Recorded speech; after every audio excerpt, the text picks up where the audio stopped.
Let's get right into it. What exactly are the financial and reputational impacts of marketing noncompliance in the alcoholic beverages industry? Well, in today's explainer, we're unpacking the SASB standards to see exactly how these companies are required to track and report their marketing practices. I know it might sound like dry accounting at first, but honestly, it is a fascinating look at corporate responsibility. So, I want you to consider this core question. What is the true cost of irresponsible alcohol marketing? We're not just talking about a little bit of bad PR here or, a slap on the wrist.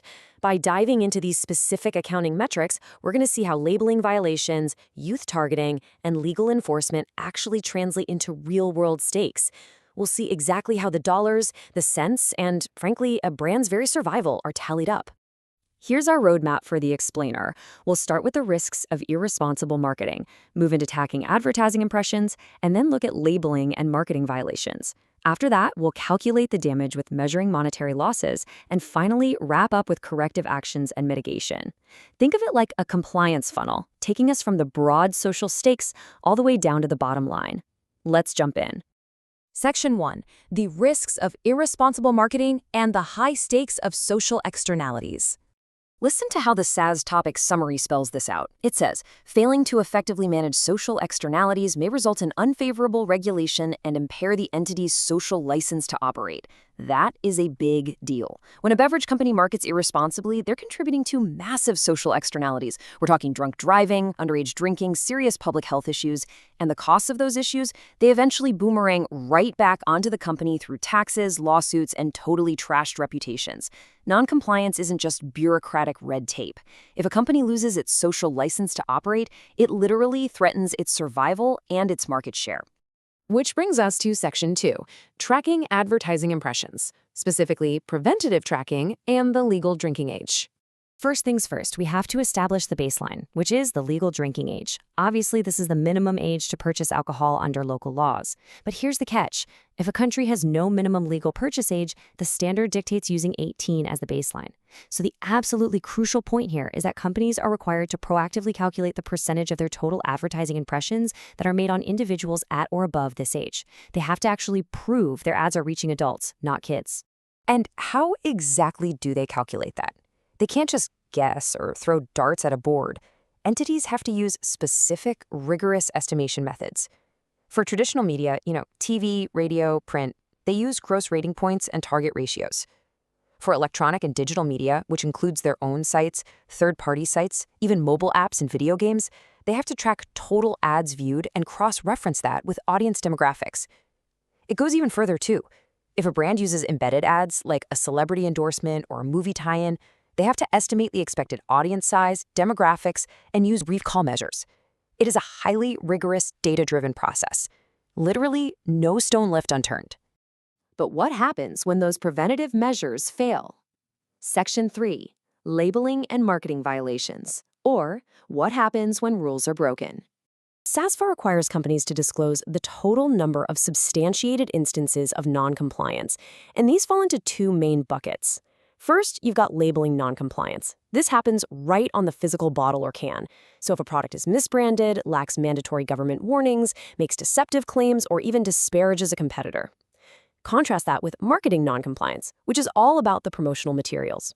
This gets triggered if an ad is exposed to youth, if they make a false health claim in a commercial, or leave out mandatory statements.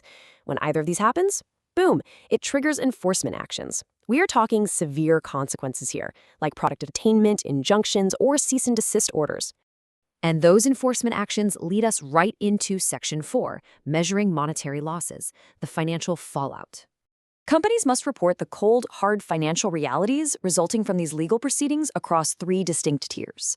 First, if they face civil actions, they're reporting judgments or settlements paid out. If it escalates up to regulatory proceedings, they report penalties, restitution, or disgorgement. And disgorgement literally means giving up profits that were obtained illegally. Finally, if it goes all the way to criminal actions, they must report criminal judgments and severe penalties. Every single monetary liability paid out to an opposing party or a government entity has to be tallied up and presented transparently in the reporting currency. Now, here's a really fascinating and kind of surprising accounting rule regarding those total monetary losses. When calculating the total amount lost due to these violations, the standard explicitly excludes legal defense fees. Why? Because the metric is designed to show the direct penalty of the irresponsible behavior, not how much the company spent on fancy lawyers to fight it. It completely isolates the actual punitive damage that the market and regulators inflicted on the company for breaking the rules. But once the fine is paid, the work isn't over. Section 5, Corrective Actions and Mitigation, the turnaround and repair. Let's see how this builds into a complete reporting narrative. When an entity faces an enforcement action, they can't just list a dollar amount and sweep the details under the rug. They must walk stakeholders through a specific 4-step reporting sequence. Step 1, clearly describe the cause. What exactly did they do wrong? Step 2, detail the actual cost to remedy that specific issue. Step 3, outline the corrective actions taken, like did they have to completely change their management structure, overhaul internal training, update their tech? And finally, Step 4, report the significant outcomes, such as the final fines or settlements. This whole process ensures the company is actually fixing the root problem, not just writing off a penalty as the cost of doing business. Beyond just fixing past mistakes, companies are also graded on their proactive efforts. Entities have to describe their initiatives to promote responsible consumption. This means investing in the education of parents, youth, and retailers to prevent underage drinking. It means running real programs focused on preventing drinking and driving and addressing the social effects of binge and chronic drinking. And they can't just throw money at a billboard and call it a day. They have to set concrete engagement targets, tracking actual face-to-face or remote dialogue with consumers. Effectively managing these programs improves their market share, rebuilds their reputation, and for sure directly decreases their future liabilities. So I want to leave you with a final question to ponder. Is transparent financial reporting the ultimate key to mitigating the social harms of alcohol?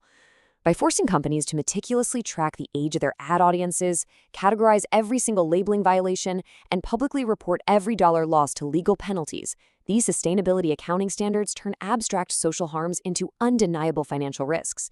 When the true cost of irresponsible marketing is laid bare on a balance sheet, doing the right thing isn't just an ethical choice anymore, it becomes an absolute economic imperative. Thank you so much for joining me for this explainer, and I really hope this gave you a powerful new perspective on corporate accountability.